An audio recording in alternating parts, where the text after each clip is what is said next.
Zee 24 तास एक पाऊल पुढे. मी कॉमेडी चित्रपट पाहतच नाही. मी कधी हॉलिवूड कॉमेडी चित्रपट घेऊन कधी पाहत नाही. मला ड्रामा आवडतो, मला सिरियस सब्जेक्ट्स आवडतात पाहायला, करायला. आय एन्जॉय डुईंग कॉमेडीज, तसं काय हे नाही आहे. परंतु प्रोडक्शन हाऊस म्हणून जे सब्जेक्ट्स मला चूज करायचे किंवा ज्या सब्जेक्ट्सवरती मला चित्रपट बनवायचे ते वेगळे असू शकतात.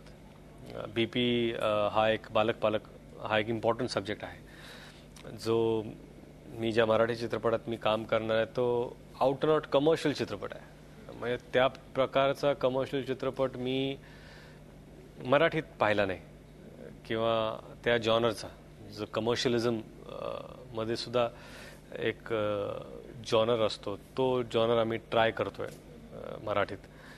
म्हणून मला वाटतं की वेगवेगळ्या जॉनरचे चित्रपट करायला आवडेल.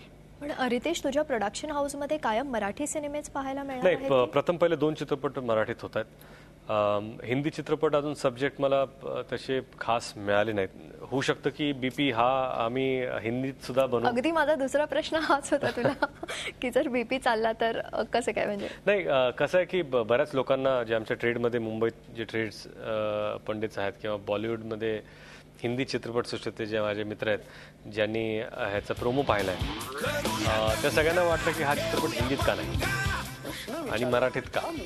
तर मी त्यांना म्हणालो की मराठीत का नाही, जर मराठीत होत असेल आणि झालाय चांगला तर मराठीत का नाही. आणि त्यानंतर जर लोकांचा प्रतिसाद पाहून, त्यांच्या काय रिॲक्शन्स असतील ते सगळे पाहून जर वाटलं की बाबा हा चित्रपट आपण हिंदीत पण बनवायला पाहिजे, तर मग नक्कीच बनवू.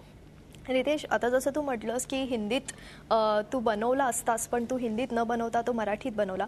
मागे अनिल कपूर देखील एक मराठी सिनेमा करणार होते आणि अगदी प्रोसिजर पण सुरू झालेली, पण अनिलला आम्ही नंतर जेव्हा विचारलं की तुम्ही मराठी सिनेमा करणार आहात, तेव्हा त्यांचं उत्तर होतं की मला करायचं आहे पण कुणी पुढे येत नाही आहे, सगळ्यांना हिंदी सिनेमे करायचे आहेत. माझ्याकडे अनेक प्रोड्युसर आहेत, पण ते म्हणतात की हाच सिनेमा जर तू हिंदीत केलास ना तर आम्ही हा प्रोड्यूस करायला तयार आहोत. असे काही किस्से तुझ्याबरोबर घडले का कधी? किंवा नाही, का होतं की सब्जेक्ट सेम असतात, बजेट आणि त्या चित्रपटाची रिकव्हरी. समजा कसं की कॅमेरा तोच असतो, त्यातली फिल्म तीच असते.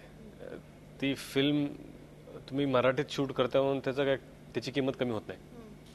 तो कॅमेरा तुम्ही मराठीत चित्रपट शूट करता म्हणून त्याची काही किंमत कमी होत नाही. किंमत कमी कुठे होते? तुमचे जे टेक्निशियन्स असतात. समजा ते हिंदी चित्रपट करत असतं तर जास्त चार्ज करतील, परंतु मराठी सिनेमात बजेट कमी असल्यामुळं तुम्ही ते कमी करता, परंतु ओव्हरऑल जी कॉस्टिंग असते ती हाय असते. त्यामुळे बहुतेक वेळा आपल्याला मराठी चित्रपटात प्रोडक्शन लेवल ती मिळत नाही, कारण का त्याच्यावर खर्च जास्त असतो. तेवढा जर खर्च केला तर तेवढी रिकव्हरी होत नाही. म्हणून बऱ्याच वेळा आपण जेवढे हिंदी चित्रपट लंडनमध्ये शूट होतात, न्यूयॉर्कमध्ये शूट होतात, तेवढे आपण मराठी पाहत नाही, कारण काय त्याचे बजेट्स प्रपोर्शनमध्ये नसतात. झी 24 तास एक पाऊल पुढे.